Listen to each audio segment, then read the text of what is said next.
Ever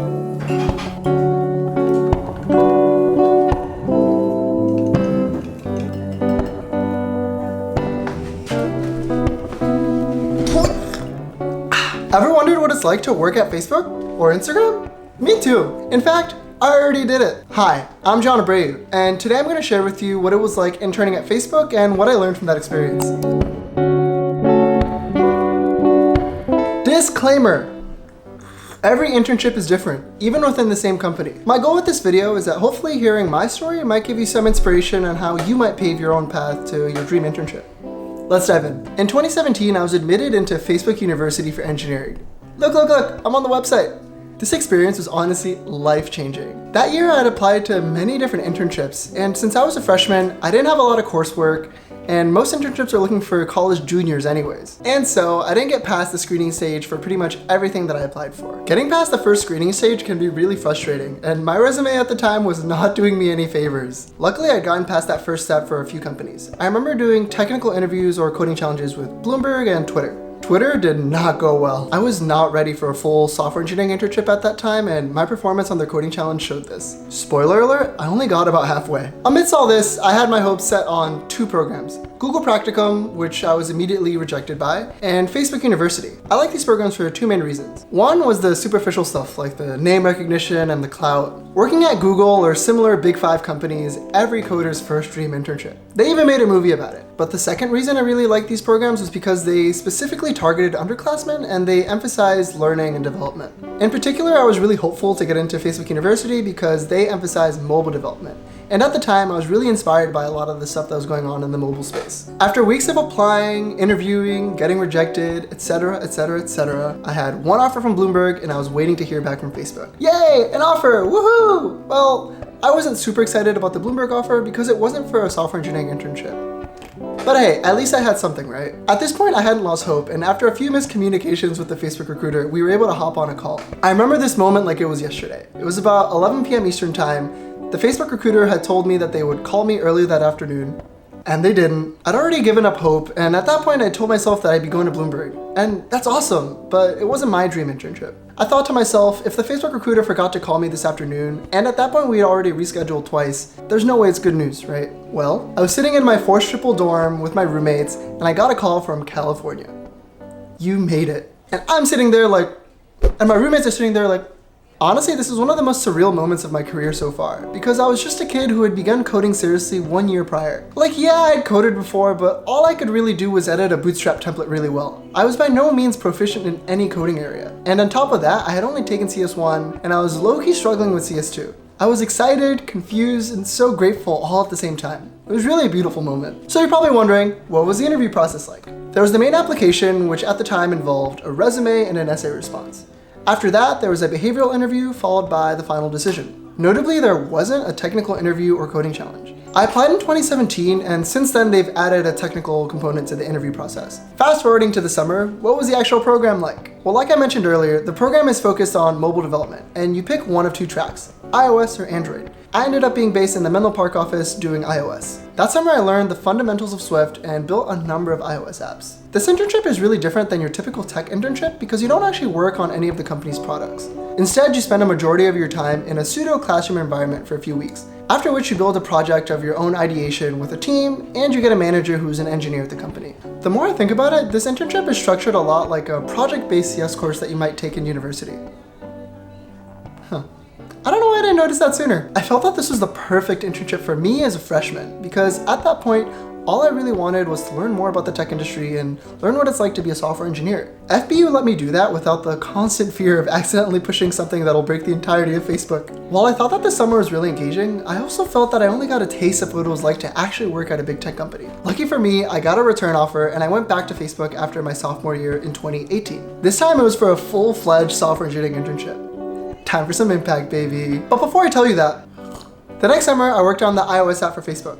Like the actual app, The one that's blue with the F and it's like a lowercase. You get the idea. And I was based in the Seattle office. This internship was different from FBU in almost every way. I was on a team from the get-go. I was writing code that would actually affect the company, and I was writing in Objective-C instead of Swift. The experience was radically different, and the level of responsibility was significantly higher. What's expected of you in a SWE internship is radically different than something like FBU, because in the SWE internship, you're writing code for something bigger than yourself.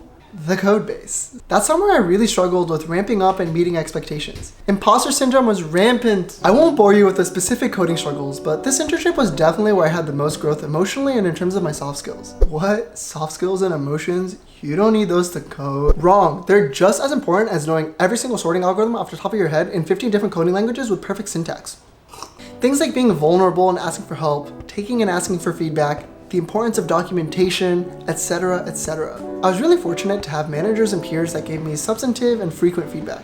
And I mean, what else could you ask for in a good team? At the end of the summer, and to my surprise, I got a return offer. Why is that a surprise? Didn't you just get a return offer the previous summer? Shouldn't it be even easier this summer? No, the expectations of FBU are very, very different from the full SWE internship. Shipping products, understanding the impact of your code, writing good code, working on a team. As far as I was aware, these were not performance metrics for FBU. And I honestly didn't perform as strongly as I would have liked that summer. And my final presentation was a train wreck. Anyways, I went back to Facebook for a third summer. One of the most common pieces of career advice that people in tech give is to work in as many different kinds of companies as possible. Okay, I clearly didn't follow that advice. After my junior year, I returned to Facebook and joined my dream team at Instagram. If my summer in Seattle was all about emotional growth, then this summer was all about the code. I grew so much as an engineer this summer, and I wrote exponentially more lines of code than I did in Seattle. My manager and my peers were completely invested in helping me grow as an engineer. 10 out of 10 summer. I also went to VidCon and met Jarvis Johnson. Hi, Jarvis. One question that I get a lot is whether it felt different. Whoa, hold up. Okay, so as you can see, the rest of the footage after this point is pretty out of focus, so I'm reshooting it here. Let's get back to the video. One of the questions I get asked the most is whether it felt different to work at Instagram since it's still under Facebook. In my experience, it did. The products are really different, and I feel like there was a greater emphasis on design on the Instagram side. That's just my experience though. Okay, that is my story with Facebook thus far. Interning at the same company 3 times in a row, and then having varying degrees of success when it came to meeting expectations has given me a unique perspective on what it's like to actually intern there. Seeing all this, I have 4 learnings that I want to share with you guys today. The first one is that no one makes it alone. I feel like there's this common myth in the tech industry about the lone coder or the lone founder that makes millions and changes the world. No! Behind every great product launch, every person that shifts the paradigm, there's all the people that supported them, gave them feedback, and were part of their team. More on that later. It's important to acknowledge the people that have helped you get where you are and recognize that most people don't work in a bubble. The second thing is that feedback should be frequent and early. Now, I'm not saying that you should be asking for feedback all the time to the point where it just doesn't make sense. A good feedback loop between you and your manager is going to be a major component in you killing it in your internship. Notice how I said feedback loop. Now notice it in Papyrus. That means that the feedback has to go both ways. The perfect intern doesn't exist, but the same goes for the perfect manager. And in terms of getting feedback early, it'll be a lot easier to get more direct and helpful support when your problem is small, or when you just want to make sure that your approach is sane. Okay, moving on to the third learning, and it's that varied experiences matter. Now, one version of this is interning at a big 5 company, then at a startup, and then at a medium-sized company. I clearly didn't follow that path, but it's still possible to have varied experiences within the same company. If you have the option to choose your team or indicate preference, try to do something different every single summer. If you did Android last summer, then maybe try backend. You've got to remember that you are an intern, so you have the leeway to experiment and fail often. This is going to help you get a wider foundation for your career as a software engineer. And last, but definitely not least, is that you need to find your team. But John, the company already assigned me a team. They're right there. Yes, but when I say find your team, I mean find the people who you feel comfortable asking for help or just venting to. I was very fortunate to be comfortable with my team each summer, so I could just rely on my manager or my peers. However, every team is different, and sometimes interns just don't mesh well with their teams, and that's okay. In situations like this, I've seen interns rely on other people's managers, engineers on other teams, or even just other interns. You have to find the people that are going to listen to you wholeheartedly and give you the support that you need. Okay, that's all I have for today's video. I hope that hearing my story will maybe give you some inspiration on how you might move forward with your career. And as always, if you have any questions, suggestions, or just want to say hello, hit me up at one of my socials, @Abreu with 4 Bs. I'm John Abreu, and I'll see you next time. Adios!